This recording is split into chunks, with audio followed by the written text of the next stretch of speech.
Dosarul penal în care cunoscutul manelist Dani Mocanu este acuzat că a desfigurat un fotbalist iese la lumină. El este sportivul de performanță care a trecut prin șocul vieții lui. Tânărul de 25 de ani din Târgu Mureș a mărturisit că a fost mutilat de manelist, iar poliția și parchetul n-ar fi făcut nimic timp de 3 ani.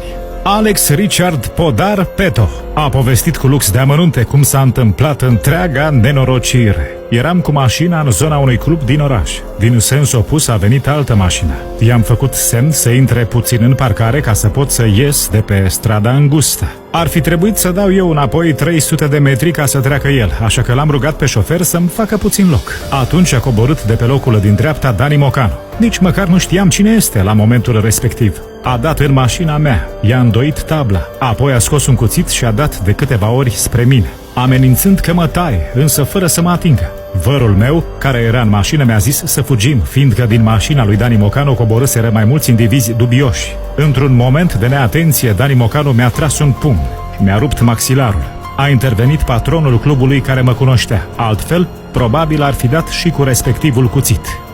Săptămâna trecută, Alex Richard Podar Peto a obținut o decizie judecătorească de urgentare a anchetei după ce poliția și parchetul au ținut dosarul la sertar aproape 3 ani. În procesul respectiv, fostul fotbalist Alex Podar i-a acuzat pe anchetatorii de tergiversarea cercetărilor în dosarul în care el este victima, iar Dani Mocanu, frații acestuia Ionuț Nando și Romario și amicul Ionuț Alexandru Oțelea sunt acuzați de loviri și alte violențe. Ca să scape basma curată de toată această ambuscadă, Mocanu ar fi încercat să-i cumpere tăcerea tânărului oferindu-i o sumă de bani. Doar acesta își va retrage plângerea. După ce a început ancheta, Dani Mocanu mi-a oferit 5.000 de lei ca să-mi retrag plângerea. Mi s-a părut incredibil. 5.000 de lei costă numai telefonul pe care mi l-a spart în timpul agresiunii. Am avut maxilarul fracturat în 3 locuri. Am stat în spital, am suferit intervenții chirurgicale. N-am putut să mănânc timp de 7 săptămâni. M-am hrănit cu paiul. Dacă încercam să mestec, mi se umplea gura de sânge.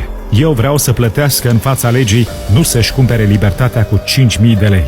A mai spus tânărul.